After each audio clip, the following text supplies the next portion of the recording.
Então, vamos mostrar agora o comportamento de uma carga elétrica lançada num campo magnético uniforme.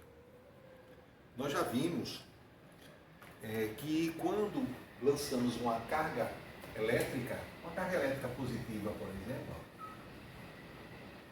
tá? Com a velocidade v,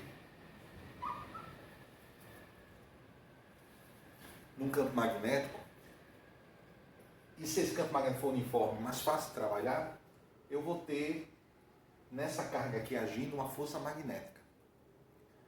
Nós já vimos que a intensidade dessa força magnética, a intensidade dela, ela é diretamente proporcional ao módulo da carga. Quanto maior a carga, maior a influência do campo magnético nela. Tá? A força magnética também é diretamente proporcional ao campo magnético. Também bem lógico, né? Se eu tenho um campo magnético bem intenso, eu vou ter uma força magnética aqui mais intensa ainda, ou seja, são diretamente proporcionais. Tá certo? Se eu duplicar o campo magnético, eu duplico a força magnética. Também influencia o surgimento da força magnética a velocidade da carga que foi lançada no campo magnético. Tá certo? Além disso, o ângulo que o campo magnético faz com o vetor velocidade, o ângulo que o vetor campo magnético faz com o vetor velocidade aqui, ó, o ângulo θ, também influencia. Nós percebemos que se esse ângulo aqui, se esse ângulo for 0 graus ou 180 graus, o ângulo θ, nós já vimos que nessa situação aqui, a força magnética inexiste. A força magnética, o vetor força magnética é um vetor nulo. Tá? Não tem força magnética. E nós sabemos que existe uma razão trigonométrica cujo seno de 0 é 0, cujo seno de 180 é 0. Que razão trigonométrica é essa? O seno. Então, se a gente colocar que a força magnética, como ela é diretamente proporcional ao módulo da carga, como ela é diretamente proporcional ao campo magnético, como é diretamente proporcional à velocidade, ela é diretamente proporcional ao produto dos três. Ao produto dos três. E aí, se eu colocar o seno de θ, resolvemos o problema. Transformamos uma proporcionalidade numa igualdade. É que nós temos a famosa fórmula da força magnética que age numa carga elétrica lançada num campo magnético uniforme. E aqui tem que ser uniforme porque eu estou colocando o valor de B. Se o B variar, a equação já não é mais essa, porque eu vou ter variáveis, né? O B será uma variável com o tempo, por exemplo, ou variando no espaço, alguma coisa parecida. Então esse B aqui é constante. Perfeito. Então, esta expressão aqui, ela determina a intensidade da força magnética de uma carga lançada no campo magnético uniforme. Agora, quais são o sentido e a direção desta carga? Ou melhor, qual o sentido e qual a direção dessa carga? Então, esta carga aqui, o sentido, tá? E a direção determinamos pela regra da mão direita. Sentido e direção pela regra da mão direita.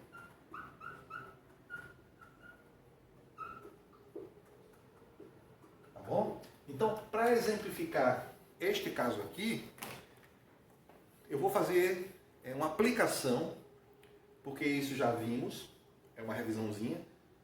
Vou fazer uma aplicação, né, do caso que aparece mais, que surge mais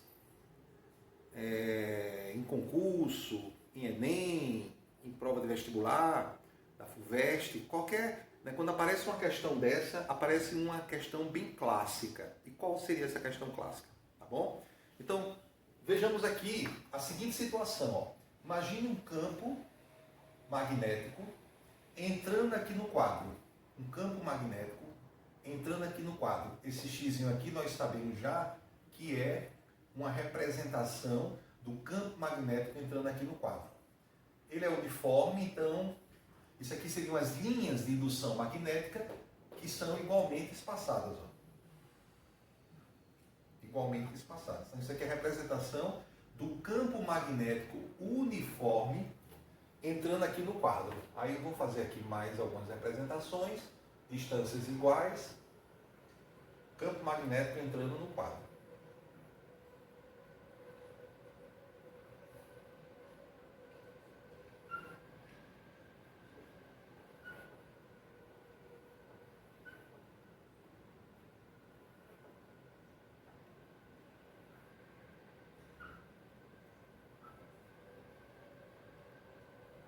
Perfeito.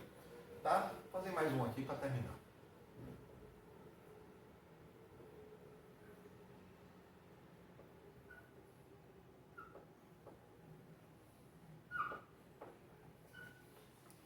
Neste campo magnético uniforme, lançaremos uma carga elétrica Q positiva. Tá? Então estamos tratando aqui de uma carga elétrica positiva. Quando for negativa vai ser o oposto, o sentido da direção, né, pelo menos o sentido que eu vou mostrar a vocês daqui a pouco. Tá?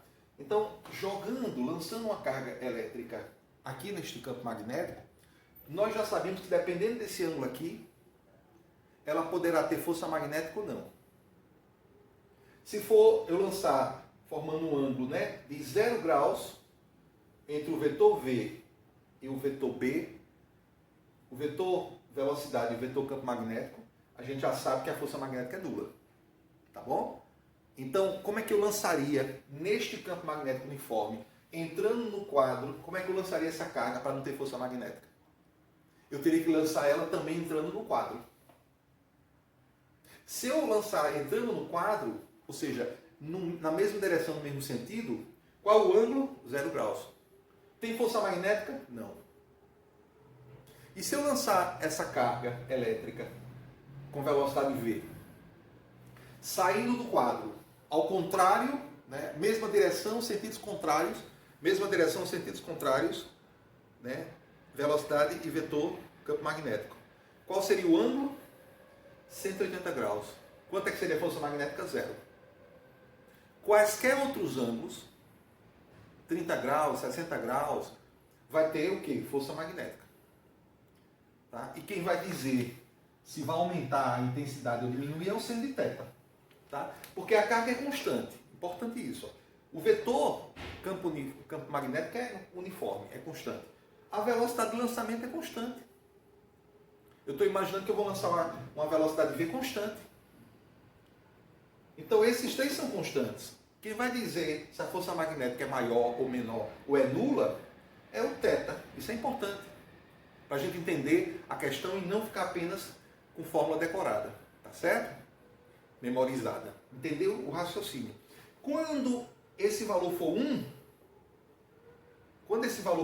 ou seja, sendo de 90 graus, é 1. Então, se eu lançar essa carga perpendicular ao campo magnético, eu vou ter seno 1 e vou ter a força magnética Q máxima. Importante, ao invés de dizer o ângulo entre o vetor V e o vetor B, a questão pode dizer que foi lançada a carga de tal forma que a força magnética era máxima. Em outras palavras, a questão está dizendo a você, o enunciado da questão está dizendo que seno de θ é 1, ou seja, o θ é 90 graus. Olha que importante. Quem não trabalha essa fórmula raciocinando nesse sentido, vai fazer a questão, vai dizer, faltou o θ, faltou dizer qual era o ângulo entre V e B. Não precisa. Basta dizer que a força magnética é máxima. Tá bom? Se aqui for meio, seno de 30 é meio. Ele podia dizer também, foi lançada a carga de tal forma que a força magnética apresentava a metade do valor máximo. Olha, 30 graus. Tá certo? 30 graus. Então, neste caso, vamos pensar, né, nesse exemplo que eu quero mostrar a vocês, que caiu o ano passado no Enem, em 2019. Não que vai cair de novo, exatamente igual, mas é uma forma de a gente exercitar, de ver como é enunciado o Enem. Tá? Então, vamos imaginar que essa carga é lançada neste campo magnético, entrando no quadro, uniforme, constante, formando 90 graus. A carga vai ser lançada formando 90 graus. Tá bom? Então, veja bem, ó, se é entrando aqui, tá? Eu vou usar a regra da mão direita. Ó. Regra da mão direita. Esse dedo aqui, o indicador, certo? É o vetor campo magnético. É entrando no quadro. Tá certo? É entrando no quadro. Esse vetor aqui, ó, esse dedo representa o vetor velocidade. Tá certo? E o polegar, a força magnética. Esta regra aqui, força magnética, campo magnético e velocidade, essa regra é para carga positiva. Tá? Então, vou considerar uma carga positiva.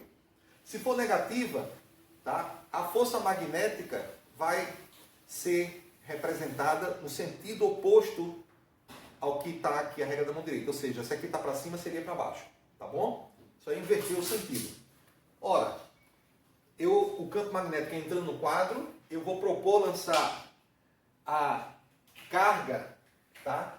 Da direita para a esquerda, para cá, ó. Tá certo? Ó, para cá. Então, eu vou desenhar a carga aqui.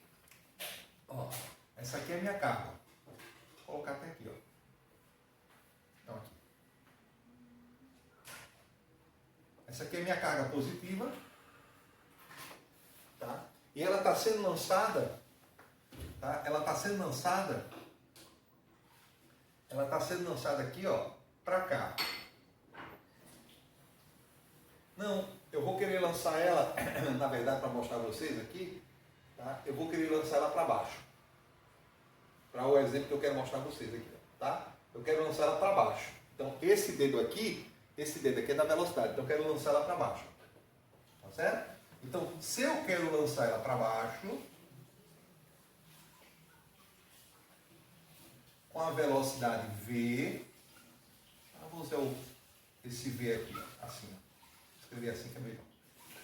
Se eu quero lançar com a velocidade V para baixo, pela regra da mão direita, a força magnética está apontando para onde? Tá? A intensidade eu já sei, ó. Vai ser carga em módulo, o valor do campo magnético em Tesla, a velocidade em metros por segundo, seno de 90 graus é 1. Por quê? Porque o vetor velocidade e o vetor campo magnético formam entre si 90 graus. E a força magnética é perpendicular ao plano formado por esses dois vetores. Certo? Para entender também a lógica. Então, esses dois vetores aqui formam um plano.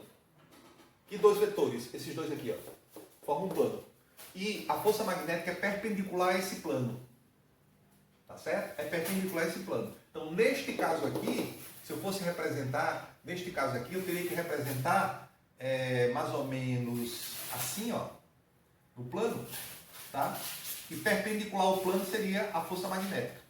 Tá certo? Perpendicular ao plano seria a força magnética. A forma que está aqui no quadro está um pouco mais difícil de representar, porque eu fiz só hipoteticamente, aqui está mais fácil de representar. Tá bom?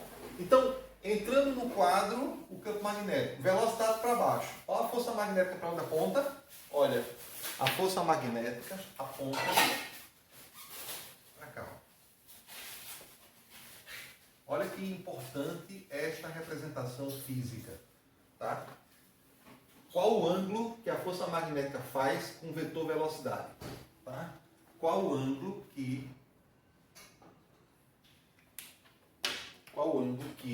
a força magnética forma com o vetor força magnética? Esse ângulo é 90 graus. Ó. Tá? O que é que acontece? Essa carga foi lançada com a velocidade V. Essa velocidade é constante. A velocidade, o módulo dela é constante. A velocidade escalar é constante. Mas esse vetor velocidade está sofrendo uma influência de uma força que está puxando essa carga para cá. Ó. Então, esta força, que é 90 graus com a velocidade, tá, vai fazer o que? Esta carga aqui, ó, tá, a velocidade, esse vetor velocidade mudar de direção. Tá certo? Então, vai mudar de direção e o que é que acontece? Ó? Olha que interessante. Ó. Tá? A cada ponto que esta carga ela vai se deslocando com esse vetor velocidade, essa força magnética sempre vai estar 90 graus com ela, sempre vai fazer ela variar apenas a direção dela. Tá? Apenas a direção dela. Quando ela chegar aqui,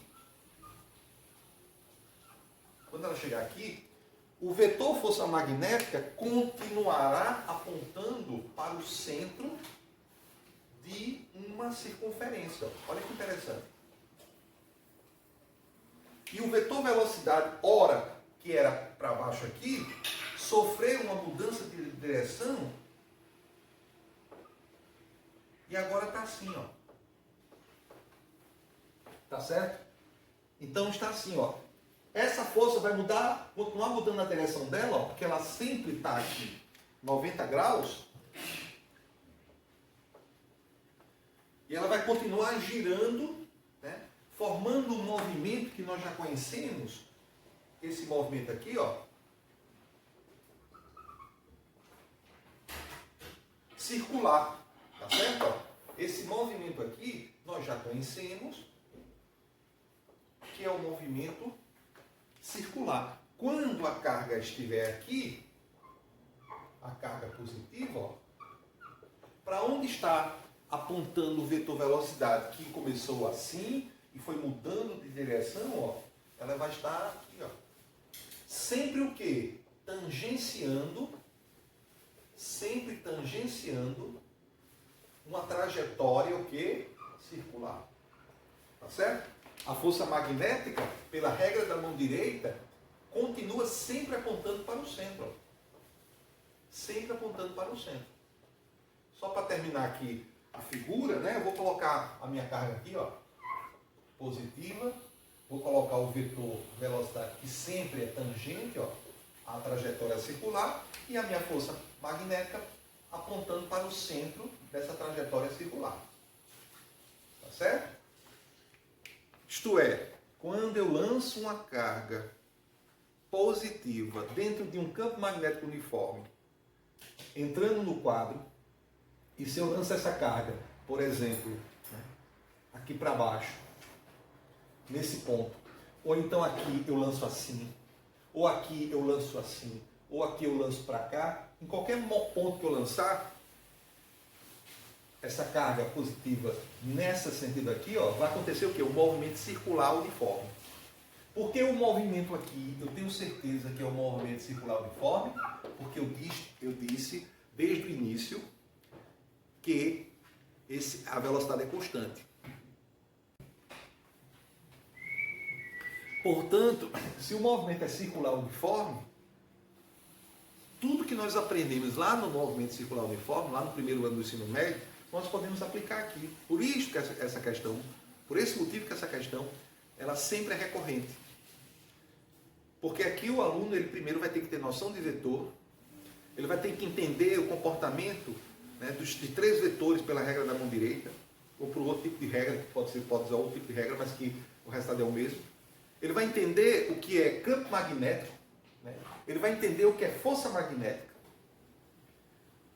Tá? Ele vai aplicar um monte de informações. Lembrando também que isso tem muita aplicação nos aceleradores de partículas. Por isso que os grandes aceleradores de partículas, que produzem a luz ciclotron, são estruturas físicas que são circulares. Um que tem entre a Suécia e a Suíça, que tem 28 quilômetros de diâmetro. Porque nós vamos ver que esse raio é importante. Quanto maior o raio, eu vou ter condições de acelerar mais a minha partícula. Tá certo? Então, tem aplicação isso aqui? Muita aplicação na ciência. Tá? No dia a dia tem muita aplicação também. Então, por isso que é importante. Então, vamos lá, vamos aplicar aqui o movimento circular uniforme. Então, o movimento circular uniforme, o que é que nós sabemos? Primeira coisa importante, ó, no movimento circular uniforme, a força resultante, ela é igual à força centrípeta. Ela é igual à força centrípeta, tá certo? Isso quer dizer o quê? Quando a força resultante ela é igual à força centrípeta, consideramos que essa velocidade, esse vetor velocidade, o módulo é constante, e essa resultante, como ela só é igual à centrípeta, ou seja, a força que está sendo aplicada nesse objeto aqui, a força que está sendo aplicada nesse objeto aqui, ela é perpendicular à velocidade, ela só vai ter a função de mudar a direção do vetor velocidade. Ela não vai ter condições de mudar o valor do módulo da velocidade. Ela não vai ter condições de fazer a velocidade escalar variar. Então, força resultante igual a força centrípeta significa isso. Se a força resultante fosse igual à força centrípeta mais uma outra força, que não fosse perpendicular ao vetor velocidade, qualquer uma outra força que tivesse um ângulo de 30 graus, por exemplo, aqui, de 60 graus, né, ou mesmo de 0 graus, ou mesmo de 180 graus, ia fazer variar a intensidade dessa velocidade. Se fosse 180 graus, ia frear, desacelerar. Se fosse no mesmo sentido, aconteceria o quê? Uma aceleração. Existia uma aceleração escalar e essa velocidade variava. Se fosse 30 graus, uma componente da força ajudaria essa velocidade. Mas como essa força é 90 graus, né, ela forma 90 graus, então ela não tem poder de variar a intensidade dessa velocidade, o módulo dessa velocidade, o valor da velocidade escalar, tá bom? Então isso é importante. Esse entendimento é importante, porque isso pode ajudar também você a entender outro enunciado de uma outra questão que não tenha nada a ver com essa. Tá certo? Então, a força centrípeta ela é igual à força resultante só quando o vetor velocidade aqui tem o módulo dele constante. Por isso que o movimento é circular uniforme. Então, a condição para ser um movimento circular uniforme é essa aqui. Essa é a condição, tá bom? Aí você está pensando, existe algum movimento circular uniformemente variado? Não. Até que existe, mas não no ensino médio, tá bom? O que seria um movimento circular uniformemente variado? Seria um movimento, né, cujo o vetor velocidade aqui, o seu módulo variava, a velocidade escalar variava. Ora é 5 metros por segundo, quando chegava aqui já era 7 metros por segundo, quando chegava aqui já era 9 metros por segundo, quando chegava aqui já era 11 metros por segundo, 13 metros por segundo, ou seja, variava aqui de uma aceleração escalar de 2 metros por segundo ao quadrado. Porque a cada instante, vamos supor que daqui para cá fosse um segundo,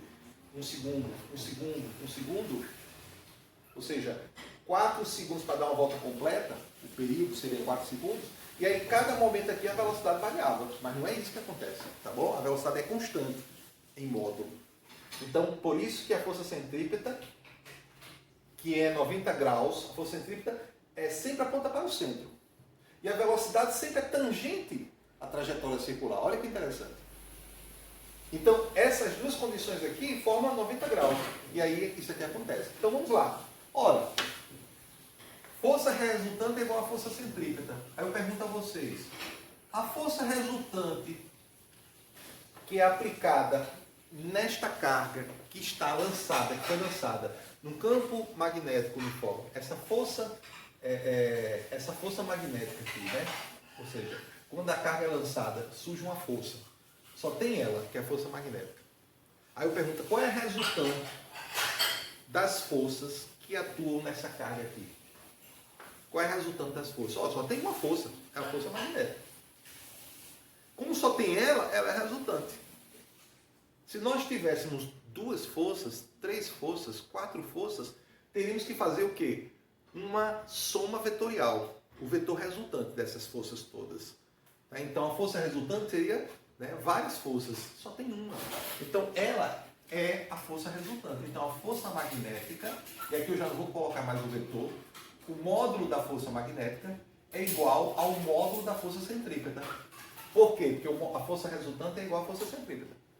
Então, se eu tiver várias forças que resultarem na força resultante, essas várias forças seriam a força centrípeta. Tá bom? Tem vários casos de movimento circular, tá, que acontece isso. Tá bom? Só para lembrar, um exemplo é quando você tem aquelas pistas que são circulares, tá? E elas têm um ângulo aqui, elas têm um ângulo para diminuir aqui a força de atrito, tá? E aí o carro fica inclinado, e aí a normal dele, a força-peso dele, a resultante dessas duas forças é a centrípeta. Tá certo? Esse é um caso onde a força resultante não é uma só, são várias. Entre outras também. O rotor, aquele movimento de rotor. Tá? Então tem vários casos que a força resultante não é igual a força, só uma força. Tá bom? Tudo bem. Ora, quem é força magnética que atua nessa carga positiva? Nós já sabemos, ó. É o módulo da carga, como ela é positiva, eu já vou botar a carga. A intensidade do campo magnético é constante, a velocidade V e o seno de quantos graus? 90 graus. É igual a quem? Tá? É igual à força centrípeta. Quem é a força centrípeta? Vou apagar isso aqui que a gente já conhece. Quem é a força centrípeta? É a massa da partícula vezes a aceleração centrípeta. Tá certo? Ora, quem é seno de 90 graus? 1. Então, Q, P, V é igual a massa. Quem é a aceleração centrípeta que nós aprendemos no movimento circular uniforme? É V ao quadrado, ou seja, é o módulo da velocidade, do vetor velocidade, é o valor da velocidade escalar ao quadrado sobre o raio da trajetória. Sobre o raio da trajetória. Tá certo? Olha, o que é que nós podemos fazer aqui? Nós podemos cortar uma velocidade desse lado com uma velocidade desse outro. E aí nós podemos aqui, por exemplo, ó, tirar o valor de R. Geralmente é cobrado qual o raio dessa circunferência, por exemplo, desse movimento circular. Tá bom? Se eu tirar aqui o valor do raio, como é que faz? Ó, quem está multiplicando pelo raio passa dividindo. Então quem é que passa dividindo? Q, B. E aqui fica massa vezes velocidade. Ok? Eu posso também, por exemplo, melhorar esta expressãozinha do raio, por exemplo, quando eu quero calcular o período desse movimento. Nós sabemos que o movimento circular, ele é um movimento periódico. Por quê? Porque a cada um intervalo de tempo ele repete o movimento. Ele dá uma volta completa. Tá? Então, quando eu tenho 10 voltas, eu tenho 10 repetições. Eu tenho um movimento que se repete, eu tenho um movimento periódico. Tá certo? Nós sabemos o que é período. O período é o tempo necessário para se completar um ciclo, para se completar uma repetição. Tá bom? Então, a revista Veja é um periódico, porque todo sábado ela chega. Um exemplo. Todo sábado ela chega. Então, é um periódico. Se ela faltar um sábado, o que foi que aconteceu?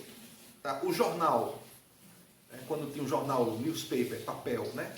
Todo dia tem jornal Correio, já que deixou de passar. Todo dia tem um jornal da Paraíba. Então, o jornal é um periódico. Tudo que se repete é periódico, né? Então, aqui existe um período, que é o tempo necessário para se repetir. Tá? E nós podemos calcular esse período. Tá bom?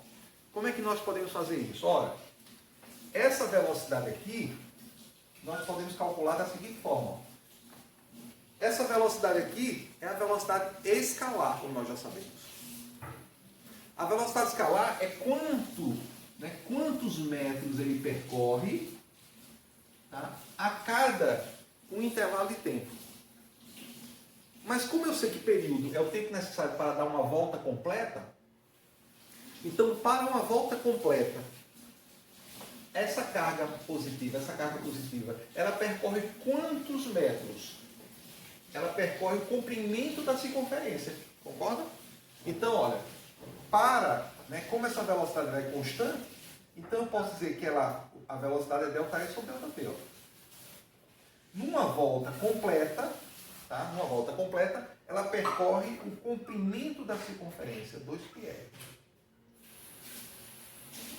E o tempo necessário para que ela dê uma volta completa, nós entendemos que é o quê? O período. Olha que interessante. Esse R aqui eu vou colocar maiúsculo, porque eu coloquei aqui também maiúsculo. Ó. É o raio da circunferência, é o raio da trajetória circular. Tá certo?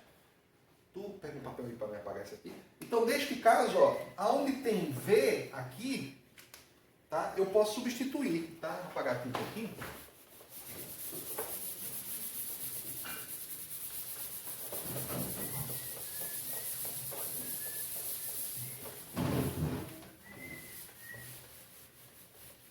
Ora, eu posso substituir aonde tem V aqui por 2πrt. Vamos ver o que aqui dá? Então, R, que é o raio, já se calcular o raio, se for dada a velocidade de lançamento, se for dado o campo magnético, se for dada a massa, tudo no sistema internacional aqui, o raio vai ser em metro, tá bom? Então vai ser massa. Quem é a velocidade? 2πr sobre t. Vou colocar assim, ó, 2πr, certo? Vou colocar assim, ó, sobre t. Tá? Então, substituir aonde tinha V por 2πr sobre t. Ou seja, uma volta completa e o tempo necessário para dar uma volta é o período t. Então, esse t maiúsculo aqui é o período. Dividido por quem? Q vezes B. O que é que nós fazemos aqui, gente? Nós fazemos aqui divisão de frações. Repete a primeira fração, ou seja, M 2πr sobre T, essa é a primeira fração, ó, e multiplica pelo inverso da segunda. O inverso de QB é 1 sobre QB. Então a gente tem, ó, R é igual a M 2πr sobre QB vezes o período, tá bom? Olha, o que é que a gente pode fazer? A gente pode cortar este R com este R. Este R está multiplicando, se ele passar para cá, passa dividindo, vai, né? Ou seja, esse com esse dá 1. Então, ficou o que aqui, ó? Aqui desse lado aqui ficou 1. Eu podia fazer direto, vou fazer assim, ó, 2π sobre QBT. Então, o período, ou seja, o tempo necessário para dar uma volta completa do movimento circular uniforme de uma carga que é lançada perpendicularmente ao campo magnético uniforme, né, com essa proposta aqui, vai ser igual a quem? Está multiplicando aqui pelo período, passa o quê? Dividindo. Aqui eu estou colocando em módulo porque eu já sei que a carga é positiva. E aqui fica exatamente em cima. Massa, 2π vezes a massa. 2π vezes a massa. Certo? Esse é o período. Ora, olha que interessante. Se ele pedir a frequência, nós sabemos que a frequência, né, é o inverso do período. Tá? O que é frequência? É o número de voltas que eu dou por unidade de tempo. Tá certo? É o número de voltas que eu dou por unidade de tempo. Então, se eu der uma volta, quanto tempo eu vou gastar em uma volta? Um período. Então, a frequência é 1 sobre o período. Tá certo? Então, eu poderia fazer uma regra de 3, né? E a gente chega nessa expressão facilmente. Tá? Então, frequência é o inverso do período é o inverso da frequência. Então, a frequência, se ele pedir a frequência, ó, é o inverso do período. Só inverter aqui. Ou seja, QB sobre 2π M. Tá certo? Então, com estas expressões, né, nós calculamos, né, qualquer questão nesse sentido. Olha a questão que caiu ano passado. Ó. É a questão 113. Questão 113. De natureza, certo? Diz assim, ó, o espectrômetro de massa de tempo de voo é um dispositivo utilizado para medir a massa de íons. Então, íons, né, são espécies químicas carregadas. Elas podem ser carregadas positivamente ou negativamente. Quando positivamente são cátions, quando são carregadas negativamente são ânions, né? Tudo bem. Nele, um íon de carga elétrica Q, um íon de carga Q, tá? Carga Q, ó, certo? Então, subentendo que é positivo, né? É lançado em uma região de campo magnético constante B. Olha, descrevendo a trajetória helicoidal conforme a figura. Tá? Então, ó, na figura aqui, ele lança a carga e o movimento é helicoidal. Tá? O estudante, né, o candidato que já estudou isso aqui, ele vai dizer, não é uma questão dessa. Porque o movimento não é circular, é helicoidal. Certo? Mas dentro do ensino médio, nós não estudamos o movimento helicoidal como um todo. Mas vamos continuar lendo a questão? Essa trajetória é formada pela composição de um movimento circular. Agora é uma coisa que eu conheço. É uma composição de movimento. É um movimento circular com o quê? Né? Com, né, no plano YZ, ou seja, num plano, é um movimento circular aqui é um plano. Ó. Então isso é um movimento circular num plano. Ele dá aqui os eixos, tá? E uma translação no eixo X. Então, é este movimento aqui neste plano, tá? E um movimento de translação, por exemplo, entrando no quadro. Então, esta carga aqui, esta carga aqui, esta carga aqui está em movimento circular. Imagine ela em movimento circular e entrando no quadro. Certo? Esses movimentos, eles são independentes. A parte circular continua sendo o raio esse valor. A parte circular continua sendo esse período, essa frequência.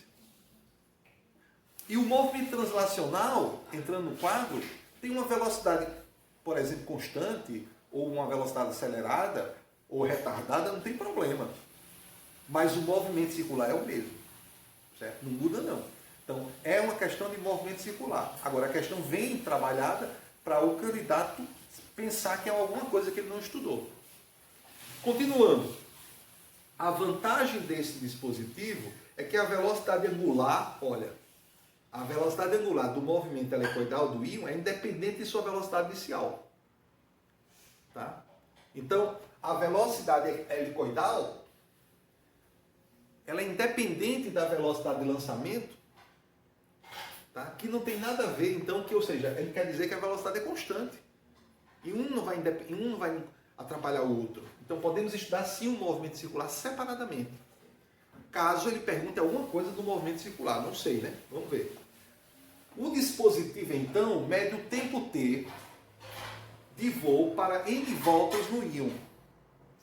O dispositivo então mede o tempo de voo para n voltas do íon. Logo, com base nos valores, né? Ele quer, com base nos valores de Q, P, o número de voltas e T, pode-se determinar a massa do íon. Então, ele perde a massa do íon com essas características. Ora, qual foi a expressão que nós obtivemos aqui que tem tempo? Como eu já fiz a demonstração toda, a questão está aqui já resolvida. Qual aonde é a expressão que nós temos tempo aqui? Esse aqui, ó. Certo? Só que isso aqui é o período, é o tempo necessário para dar uma única volta. Certo? Para dar uma única volta. Tá bom? Agora, essa questão aqui, ó, tem carga? Tem. Tem campo magnético? Tem. Tem massa, tá? Aqui a massa é o que ele quer? Tem. Ele quer a massa, ó. Só que ele quer em função do número de voltas a cada tempo. Número de voltas a cada tempo, né, quantas voltas eu dou em determinado intervalo de tempo, seria na verdade a frequência aqui, ó. Tá? Seria na verdade a frequência. Tá certo? Então, frequência é o quê? Não é o número de voltas pelo período? Ou seja, se eu dou uma volta, o período é t. Se eu der 2 voltas, o período é 2t. Se eu der 3 voltas, o período é 3t. Você vê que essa expressão aqui comporta mesmo. Eu poderia até escrever isso aqui, ó, que a frequência é o número de voltas dividido, né, pelo tempo que ele gasta para dar essa n voltas. Se ela der uma volta, é t.